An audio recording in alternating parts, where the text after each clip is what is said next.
Hello বন্ধুরা, কেমন আছো তোমরা সকলে? আশা করি সকলেই ভালো আছো আর আমি খুবই ভালো আছি। তো আজকে তোমাদের সামনে একটা ধামাকাদার ভিডিও নিয়ে চলে এলাম। তো এইখানে যে কথাগুলো বলবো প্রত্যেকটা কথা সত্য এবং প্রত্যেকটা কথার গুরুত্ব আছে। সেই কথাগুলো তোমাদের সাথে শেয়ার করার আগে একটাই কথা বলবো, যারা আমার চ্যানেলে নতুন আছো প্লিজ লাইক সাবস্ক্রাইব করে আমার পাশে থাকবে। তো ভিডিওর মূল উদ্দেশ্য হচ্ছে রুম্পাদি ও তার ননদের কি নিয়ে এতটা ঝামেলা হলো, আর মেন বিষয়টা কি। আর তোমাদের সকলের কাছে একটাই কথা বলবো, যতক্ষণ না আরিয়ান দার পোস্টমর্টম রিপোর্ট বেরোচ্ছে ততক্ষণ অবধি কেউ কোনো ভিডিও করবে না। কারণ একটা মানুষ যখন মারা গেছে তার বিরুদ্ধে না জেনে তো কথা বলা উচিত নয়। যেমন আরিয়ানের বোন আলিয়া করছে যে কথাগুলো কালকেও করেছিল, দেখো তার মতন করে সে বলছে, যেহেতু 4 বছর ধরে তাদের পরিবারের সাথে কোনো সম্পর্ক নেই, মানে টুকটাক কথা হতো আলিয়ার পরিবারের সাথে। তেমন ভাবে আলিয়াদির সাথে আমার কথা হয়েছে, আরিয়ানের বোন আলিয়ার সাথে আমার ফোনে কথা হয়েছে। সে একটাই কথা বলেছে যে 4 বছর ধরে আমার মা বাবাকেও মানে মাকেও দেখতে আসেনি, যেহেতু বাবা নেই, মা ভাই বোনকে আমাদেরকে দেখতে আসেনি। তো সেখান থেকে বোঝা যায় যে 4 বছর ধরে সেইভাবে তাদের সাথে কোনো কন্ট্যাক্ট নেই। তো আলিয়াদি একটাই কথা বলছিল যে এই মানে এই দুর্ঘটনার পিছনে কোনোভাবে রুম্পাদি দায়ী আছে। কিন্তু একটা কথা বলি, রুম্পাদি যেদিন লাস্ট ভিডিও করে রুম্পাদির সাথেও আমার কথা হয়েছে, সেখান থেকে আমি জানতে পেরেছি, রুম্পাদি আমাকে বলল, জানো ভাই, আজ আমি তো মানে ভাবতেও পারছি না এরকম একটা দুর্ঘটনা ঘটে যাবে। আমি তো মানে ও বলল যে খিচুড়ি খাবে, আমি খিচুড়ি রান্না করছি, খিচুড়ি রান্নার পরে আমি একটা ভিডিও এডিটিং করতে বসি, তখন ও আমাকে ফোন করে বলে যে ভাই আমি 15 মিনিট পরে আসছি। আমাকে বলছে, জানো ভাই, আমাকে বলছে যে 15 মিনিট পরে আমি আসছি, এটা বললো। আমি বললাম আচ্ছা ঠিক আছে আসো, আমি একটা ভিডিও এডিটিং করছি। তো সেই শর্ট ভিডিওটা এডিটিং করে ছেড়েছি। ছাড়ার পরে ওকে ফোন করছি, বাট ও ফোন ধরছে না। কিন্তু এই শর্ট ভিডিওটা নিয়ে তখন মানে তুলপাল লেগে গেছিল যে এই শর্ট ভিডিওটা তার অ্যাক্সিডেন্ট হওয়ার পরে ছেড়েছে। এইসব নিয়ে কিন্তু অনেক কথা হয়েছিল। দেখো ওই অ্যাক্সিডেন্টের মুহূর্তেই কিন্তু ওই ভিডিওটা ছাড়া হয়েছিল, কারণ রুম্পাদি কিন্তু জানতো না যে ওই ভিডিওটা যখন এডিটিং করছিল তখন কিন্তু দাদার সাথে কথা হচ্ছিল, আরিয়ানদার সাথে কথা হচ্ছিল। কিন্তু কে জানে যে আজকে আরিয়ানদার অ্যাক্সিডেন্ট হবে। যে মানুষটা বললো যে 15 মিনিট পর আসছে, সেই মানুষটা যদি অ্যাক্সিডেন্ট হয় তখন কি করবে? আর সেই দিনই রুম্পাদির ফোনে রিচার্জ শেষ হয়ে যায়। সেদিন কিন্তু রুম্পাদির ফোনে কোনো রিচার্জ ছিল না। আজকে সম্পূর্ণ ঘটনাটা তোমাদেরকে বলছি, তোমরা প্রথম থেকে শেষ অবধি বলছি, তোমরা যারা বোঝার তারা বোঝো, আর যারা না বোঝার তারা আমার কথাগুলো একটুখানি শোনার চেষ্টা করো কি বলতে চাইছি, তাহলে আজকে সব তোমাদের সামনে ক্লিয়ার হয়ে যাবে। ঠিক আছে? তো যখন রুম্পাদি ফোন করে আরিয়ানদাকে, ওর ফোনে যেহেতু রিচার্জ ছিল না, রুম্পাদির ফোনে রিচার্জ ছিল না, তখন রুম্পাদির বাবার ফোন থেকে ফোন করে, তবুও ফোন ধরে না। তখন রুম্পাদি তার ননদকে ফোন করে যে দেখো তোমার দাদা তো ফোন ধরছে না, হয়তো অনেক রাত হয়ে গেছে, আমার পরে আমি রাগারাগি করবো, অনেক রাত হয়ে গেছে, এই কারণে ফোন ধরছে না, তুমি একবার ফোন করো। তো আলিয়াও অনেকবার ফোন করে, মানে আরিয়ানের বোন আলিয়াও অনেকবার ফোন করে, ফোনটা ধরে না ফোনটা। তারপরে হঠাৎ করে কিছুক্ষণ পরে সময় যেতে থাকে আর রাত হতে থাকে। তো অনেকটা লেটের পর হঠাৎ করে একটা ফোন আসে, সেখানে পুলিশের ফোন আসে। তখন বলা হয় যে তোমরা তাড়াতাড়ি আসো, এরকম একটা ছেলের অ্যাক্সিডেন্ট হয়েছে। তখন আর কি তড়িৎ ঘড়ি করে আর কি রুম্পাদিরা ছুটতে থাকে রাস্তার দিক। তখন গিয়ে সেখানে গিয়ে রুম্পাদিরা পায় না, হসপিটালে পায়। তো হসপিটালে যায়, যাওয়ার পরে আর কি আরিয়ানদা শুয়েছিল, তো ঠোঁটগুলো পুরো কালো হয়ে গেছিল, মানে শুয়েছিল। তখন রুম্পাদি যে বুকে এরকম করছিল, দেখি প্রাণটা আছে কিনা এরকম করছিল, মুখে এরকম এরকম করছিল। বাট তখন তো আর আরিয়ানদা নেই, হয়তো আমাদের সকলকে ছেড়ে চলে গেছে। কিন্তু তখন দিদি জানতো না। তখন রুম্পাদি জিজ্ঞাসা করছে যে কথা বলছে না কেন, এতক্ষণ ধরে কি করে দম আটকে আছে কিনা, এগুলো জিজ্ঞাসা করছিল। তারপরে একজন বলল যে আর নেই। তখন তো একটা কি হতে পারে রুম্পাদির অবস্থাটা। ঠিক আছে? তখন ওই পরিস্থিতির মধ্যেও কিন্তু কখনো হার মানেনি। তারপরে যা কিছু ছিল সবকিছু কিন্তু পুলিশের মাধ্যমেই, কারণ অ্যাক্সিডেন্ট যেহেতু হয়েছে পুলিশ কিন্তু থাকবেই। অ্যাক্সিডেন্ট হলে হসপিটালে দিয়েই যে পুলিশ চলে যাবে এরকম না, অ্যাক্সিডেন্ট যেহেতু হয়েছিল পুলিশ কিন্তু ছিল। পোস্টমর্টম রিপোর্ট বেরোনোর পরে তখন রুম্পাদি কিন্তু বলেছিল যে তাদের পরিবারের সাথে কন্ট্যাক্ট করেছিল, বা আলিয়া দি আমাকে এই কথাটা বলেছে যে ভাই আমরা যেতে চেয়েছিলাম, আমরা প্লেনে করে আসবো, ফ্লাইটের ব্যবস্থাও করেছিলাম, বাট আমরা যখন যাব তখন বলছে যে মানে উসকো জ্বালা দিয়া। তো আমি রুম্পাদির কাছে শুনলাম, তা রুম্পাদি বলছিল দেখো ওরা আমাকে রেখে দিতে বলেছিল। তাহলে একটা মানুষ যখন মারা গেছে আর এরকম দুর্ঘটনায় মৃত্যু হয়েছে, সেখানে একটা মানে দুর্ঘটনায় মৃত্যুর লাশটাকে ঘরের মধ্যে প্যাকিং করে কিভাবে রাখা সম্ভব? রাখা কি সম্ভব? আমাদের একটা গ্রামের মধ্যে একটা দুর্ঘটনায় মৃত্যু বয়স্ক হলে মারা যায়, কিন্তু একটা জলজান্ত মানুষ মারা গেছে, সেখানে তার লাশটাকে প্যাকিং করে রাখতে বলছে, তারা আসবে তারপরে সেখান থেকে নিয়ে যাবে। আর আলিয়াদি একটা কথা বলেছিল, সেখানে বলেছিল যে তাদের যেহেতু আলিয়াদিরা মুসলিম, মানে আরিয়ান দ্বারা মুসলিম, সেখানে আলিয়াদিরা বোন আমাকে একটা কথা বলেছিল যে তার নাকি কিছু লোক এসেছিল, মানে ওই ওদের ধর্মের কিছু লোক এসেছিল যে লাশটাকে নিয়ে যেতে। তা এই কথাটা বলেছিল, তখন আমার এই কথাটা শোনা হয়নি, বাট যতদূর সম্ভব যে আলিয়াদি আমাকে এই কথাটাও বলেছিল যে তার এইখানে কারোর সাথে পরিচয় নেই। সে আমাকে বলছিল যে ওইখানে যাব, রুম্পার নামে কেস করবে বা এইসব কিছু করবে, যেহেতু বলেছিল এখানে আসবে।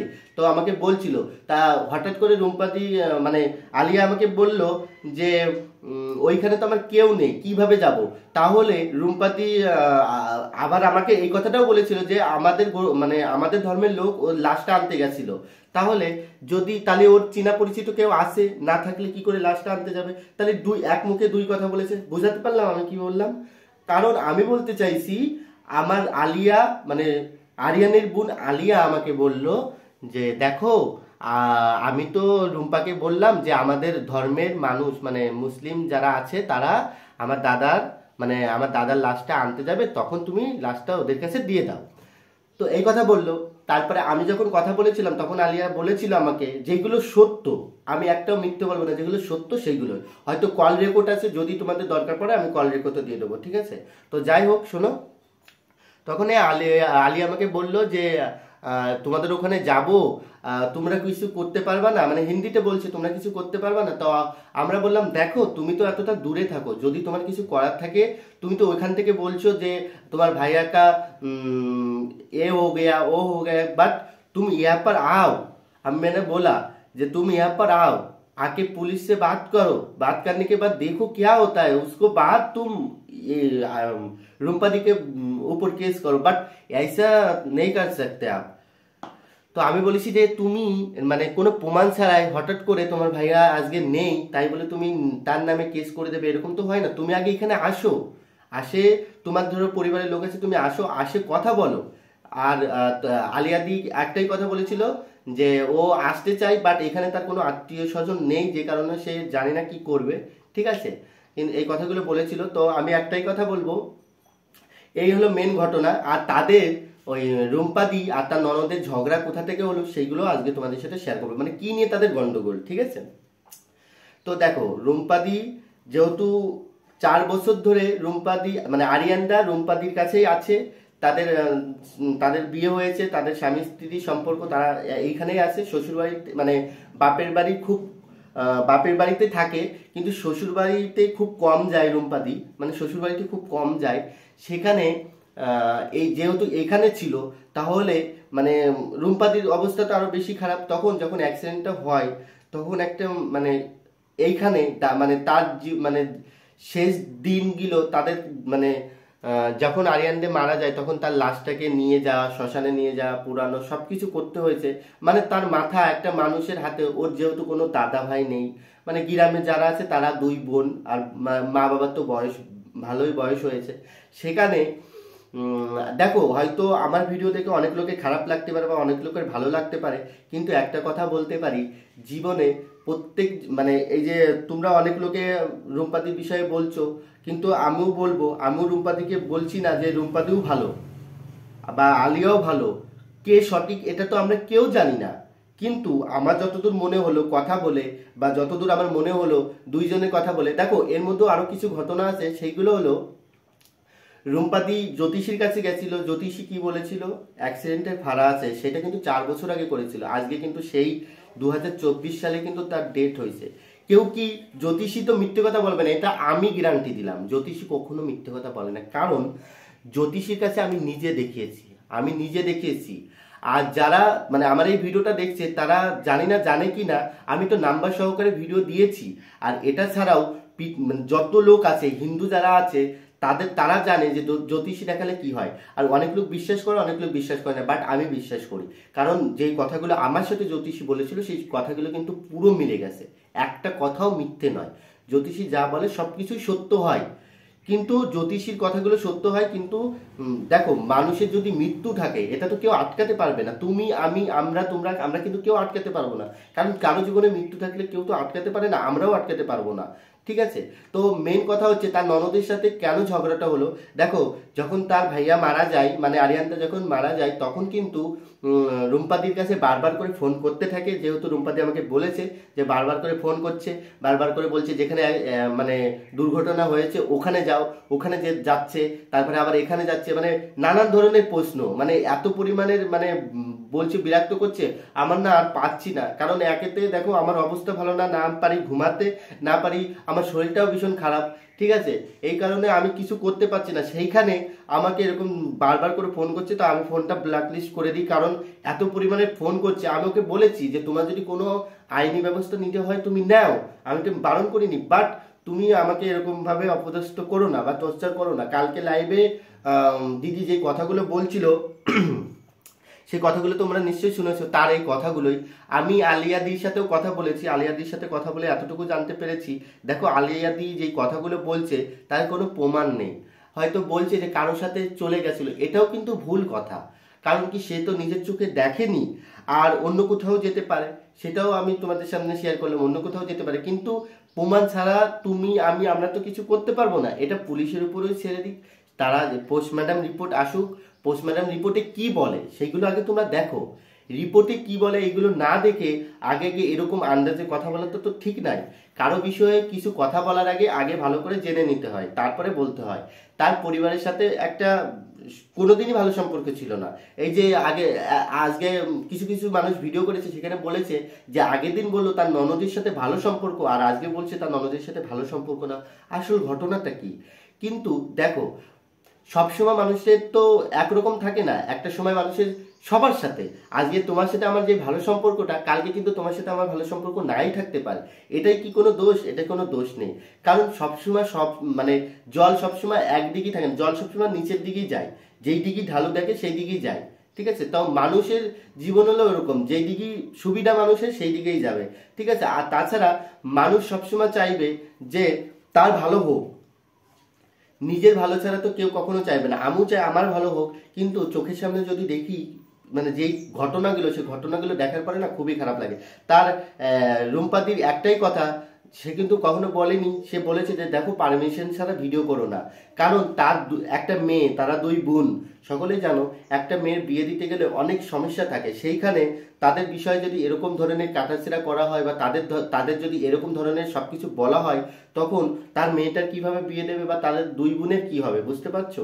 আজকে যদি কোনো দেখো, আমরা ভিডিও করতে এসেছি, আমরা কন্ট্রোভার্সি ভিডিও করব, বাট আমাদের কথা হচ্ছে যে আমরা লিমিট রেখে করব। এমন কিছু কথা বলবো না যাতে তাদের পরিবারে সারা জীবন ধরে তাদের পরিবারের প্রবলেম হয়।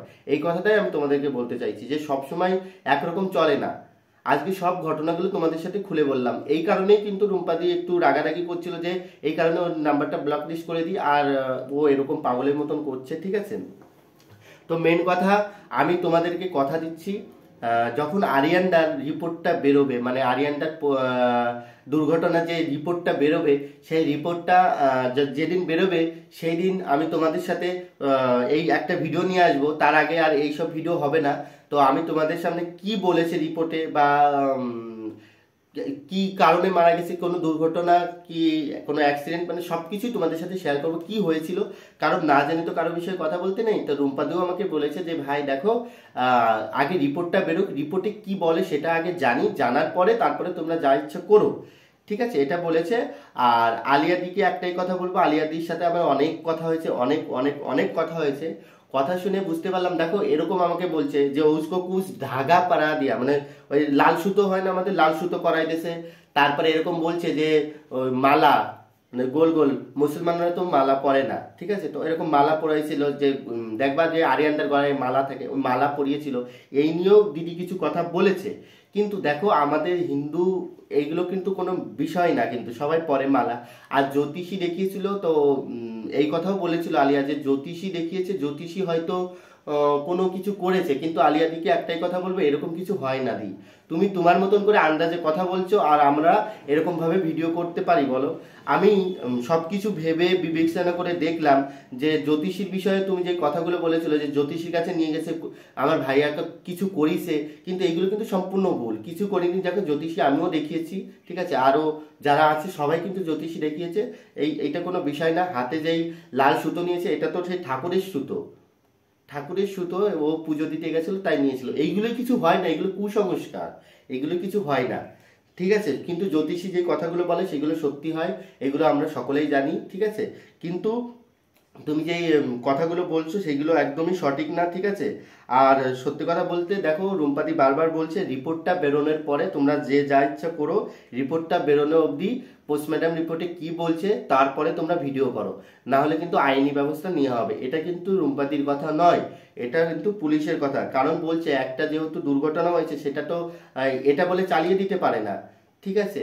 এই কারণে বললো যে তোমরা এখন এরকম ধরনের ভিডিও করো না। এটা কিন্তু কোনো অপরাধ নয়, পুলিশের ভয় দেখাচ্ছে না। সে বলতে চাইছে দেখো, সে দুর্ঘটনায় মারা গেছে না, তার অ্যাক্সিডেন্ট হয়েছে, কি হয়েছে সেটা তো তারা নিজেরাও জানে না। তাহলে আমরাও যেখানে সেও সেখানে, সেই বললো। রুম্পাদি বললো দেখো তোমরাও যেখানে আমিও সেখানে, হঠাৎ করে এরকম হয়েছে, আমি তো জানি না কি হয়েছে, পোস্টমর্টম রিপোর্টটা দেখলে পরে হয়তো জানতে পারবো কি হয়েছে। তা সেও জানে না যে কি হয়েছিল বা কি কারণে মারা গেছে, সে নিজেও জানে না। আমাকে বলেছে যে দেখো ভাই, আমি তো খিচুড়ি রান্না করছিলাম, বৃষ্টি হচ্ছিল বহুত, মানে এত বৃষ্টি হচ্ছিল, যে কারণে আমি ওকে বললাম দেখো গাড়িটা একটু আস্তে আস্তে চালিও, কথা বলছিলাম। তা বললাম দেখো বারিশ মানে কোথাও দাঁড়িয়ে ছিল, বললো যে বারিশ, বললো কি তুমি আস্তে আস্তে আসো, কারণ রাস্তা অনেক স্লিপ, যেহেতু ওর মানে মাঠের মধ্যে কলা গাছি যেখানে গাছনার রাস্তা, ওইখানে না মানে প্রচুর অ্যাক্সিডেন্ট হয় ওখানে, কিন্তু আগে পরেও অনেক অ্যাক্সিডেন্ট হয়েছে, ওই একটা বলে না, আগে অনেক অ্যাক্সিডেন্ট হয়েছে। তো সেই ওই জায়গাটাই ভালো না, ঠিক আছে। সেই জায়গাটাই কথায় আছে না, মানুষের যেখানে মৃত্যু হয় সেখানে কিন্তু মানুষকে টেনে নিয়ে যায়। হ্যাঁ, এটাই সত্যি কথা। মানুষের যেখানে মৃত্যু হয় সেখানে মানুষকে হেঁটে নিয়ে যায়। দেখবা আজকে আমি এখানে আছি, আমার যদি মৃত্যু লেখা থাকে যে কলকাতায় গিয়ে হবে, হঠাৎ করে আমি কলকাতায় গেলাম, কোনদিন আমার মৃত্যু হয়ে গেল। কারণ মানুষের যেখানে মৃত্যু, কারণ হায়দ্রাবাদ মানে দাদা তো বাড়ি ছিল না, আরিয়ানদা দেখো ওর মৃত্যু এখানে ছিল, ওইখানে এইভাবে দুর্ঘটনা ছিল, যে কারণে কিন্তু ওকে ওইখান থেকে এইখানে এনেই তার আজকে দুর্ঘটনাটা হলো। কারণ কার কখন কোথায় মৃত্যু হবে সেখানেই তাকে টেনে নিয়ে আসবে। আজকে যদি হায়দ্রাবাদ যদি হতো বা দাদা যেখানে ছিল সেখানে যদি হতো, আজকে তো রুম্পাদিকে কেউ কিছু বলতে পারতে না, কেউ কিছু বলতে পারতে না। আজকে এখানে হয়েছে বলে রুম্পাদিকে তোমরা এত বেশি কথা বলছো। আজকে এই ভিডিওটা আমি করতাম না, কিন্তু আমার মনে হলো যেটা সঠিক সেটা তুলে ধরা আমার কাজ। তো আমি যতদূর জানতে পেরেছি, আমি সঠিক না ভুল এটা আমি জানি না, কিন্তু আমি যতদূর জানতে পেরেছি সেটাই আজকে তোমাদের সাথে শেয়ার করলাম। সঠিক না ভুল এটা দেখো রিপোর্ট আসার পরে আমরা জানতে পারবো। রিপোর্টটা আসুক, কি বলে সেটা আমরা দেখি, তারপরে আমি তোমাদের সাথে শেয়ার করব। রিপোর্ট না আসার সত্ত্বেও আমরা কিভাবে শেয়ার করতে পারি বা একজনের বিষয়ে কিভাবে বলতে পারি? এইভাবে তো মিথ্যে অ্যালিগেশন লাগাতে পারি না তার বিরুদ্ধে। তো আগে রিপোর্টটা বেরোক, রিপোর্টটা বেরোনোর পরে কি বলছে সেটা আগে আমরা জানি, জানার পরে তারপরে আমরা ভিডিও করব, ঠিক আছে। এইটুকুই ছিল ভিডিও। আর দেখো রিপোর্টটা না বেরোনো অবধি কেউ ভিডিও করো না, কারণ রিপোর্টটা বেরোনোর আগে যদি তোমরা উল্টোপাল্টা ভিডিও করো তাহলে হয়তো রুম্পাদির অনেক প্রবলেম হবে, ঠিক আছে। তো আমি আমার ভিডিওটা এখানে শেষ করছি, ততক্ষণ অবধি সবাই ভালো থাকবে, কালকে একটা নতুন ভিডিওর সাথে আসবো। আর যদি বলো এই ভিডিওটা কেন করলে, দেখো এই ভিডিওটা কেন করলাম, আজকে আমি রুম্পাদির সাথেও কথা বলেছি আর তার বোন আলিয়ার সাথেও কথা বলেছি। তো কথা বলে এতদূর জানতে পেরেছি, দেখো আমরা তো হিন্দু আর আলিয়াদিরা হলো মুসলিম, তা ও আলিয়াদির প্রত্যেকটা কথার সাথে আমাদের হিন্দুর কথার কোনো মিল নেই। কেন বলছি, দেখো আমরা শুনেছি, আমরা তো সবাইকে ভালোবাসি, আমরা মুসলমানকেও ভালোবাসি, আমরা হিন্দুকেও ভালোবাসি, আমরা সব কিছু ভালোবাসি। সেখানে আলিয়াদি একটা কথা বলছে যে ও জ্যোতিষী দেখিয়েছিল, জ্যোতিষী কিছু করে দিয়েছে, জ্যোতিষী হয়তো কিছু করে দিয়েছে, হাতে লাল সুতো পড়েছে, তাই নিয়ে বলছে যে ও লাল সুতো কেন পড়াইছে, হয়তো কোনো কিছু কবিরাজি বা কিছু করেছে, এরকম বলছে, ঠিক আছে। তাহলে যদি কবিরাজি করিয়ে থাকে, তাহলে ওই 2 বছর আগে যেই জ্যোতিষীকে দেখিয়েছিল, সেই জ্যোতিষী কি বলেছিল যে 2024 সালে তার একটা ফাড়া আছে, তাহলে কি 2 বছর আগে কি আগে থেকে করে রেখেছে? এটা কি কোনোদিন সম্ভব হয় বলতো? কোনোদিনও সম্ভব হয়? সম্ভব হয় না। বাট এইগুলো সব হলো মানে তার কথার কোনো গুরুত্ব নেই আমার কাছে লাগছে। কারণ যদি সে কিছু করতে পারে এখানে এসে তাহলে করুক, যদি প্রমাণ করতে পারে তাহলে প্রমাণ করবে, তাহলে আমরা ভুল প্রমাণিত হবো। কিন্তু সে যদি প্রমাণ না করতে পারে, এতটা দূরে থাকে, তার সাপোর্ট নিয়ে কথা বললে হয়তো সে বলছে, মুখে বলছে যে এই এই হয়েছে, এই হয়েছে, এই ব্যাপার সে বলছে, বাট সে পোস্টও করছে, কিন্তু সেই ভিত্তিতে তো একটা মানুষকে আমরা বলতে পারি না। সেই ভিত্তিতে তো আমরা বলতে পারি না, কারণ সে দূরে থাকে 4 বছর, তাদের সাথে কোনো দেখাশোনা নেই, সম্পর্ক নেই। সে মানুষটা কি করে জানতে পারে যে এই ব্যাপার হয়েছে? আর যদি সে জানতেও পারে, প্রমাণ কি করে করবে? প্রমাণ তো লাগবে। প্রমাণ ছাড়া তো কারো বিষয়ে কিছু বলা যাবে না। প্রমাণ ছাড়া আমিও তোমার বিরুদ্ধে কিছু বলতে পারবো না, তুমিও আমার বিরুদ্ধে কিছু বলতে পারবে না। তো এটাই ছিল আজকের ভিডিও। তো আমি আমার ভিডিওটা এখানেই শেষ করলাম। সবাই ভালো থাকো, সুস্থ থাকো। আজকে এই ভিডিওটা করতাম না, কিন্তু আজকে ভেবেছিলাম রুম্পাদিদির বাড়ি যাব, বাট এখন রুম্পাদির পরিস্থিতি খুবই খারাপ। এখন চাই না যে তাদের বাড়ি যেতে, মানে তার পরিস্থিতি খুবই খারাপ। তো সেই কারণে সে বলল যে ভাই দেখো আমার পরিস্থিতি এতটা খারাপ, আমি এখন এসো না, পরে আমাদের বাড়ি তুমি যখন আসতে চাইছো আমাদের বাড়িতে এসো, ঠিক আছে, তোমার কি যা জিজ্ঞাসা করার করো। তো আমি বললাম ঠিক আছে দি, দেখো যেহেতু আলিয়ার সাথে কথা বলেছি, আলিয়া যেই কথাগুলো বলেছে সেই কথাগুলো আমি শুনেছি, এবার তোমার মুখ থেকে যে কথাগুলো শুনতে চাই যে তুমি কি বলছো। আলিয়া তো তার দাদার বিষয়, মানে দাদার দুর্ঘটনার বিষয় তোমাকে দায়ী করছে, আর তোমার কাছে আমি জানতে চাই যে এই বিষয়টা কি, আসল ঘটনাগুলো তুমি আমার ভিডিওতে বলো যাতে সবাই দেখতে পায়। তো এই নিয়ে ভেবেছিলাম ভিডিও করব, কিন্তু রুম্পাদির অবস্থাটা খুবই খারাপ। হাত জোর করে বলছি প্লিজ তোমরা আর কেউ এরকম ধরনের ভিডিও করো না। এটা আমার লাস্ট ভিডিও, এটা আমার লাস্ট একটা তোমাদেরকে দেওয়ার ছিল, তো দিলাম। তো এই নিয়ে আর কোনো ভিডিও আসবে না। আর লাস্ট ভিডিও আসবে পোস্টমর্টম রিপোর্ট যেদিন বেরোবে সেদিন আমি একটা নতুন ভিডিও করব। পোস্টমর্টম রিপোর্ট না বেরোলে তো আমি কোনো ভিডিও করতে পারছি না। পোস্টমর্টম রিপোর্ট বেরো, তারপরে যে আমি ভিডিও করব। তো আজকের মতন বাই বাই। সবাই ভালো থাকো, সুস্থ থাকো। কালকে একটা নতুন ভিডিওর সাথে আসবো। ততক্ষণ অবধি নিজের খেয়াল রাখবে, ভালো থাকবে।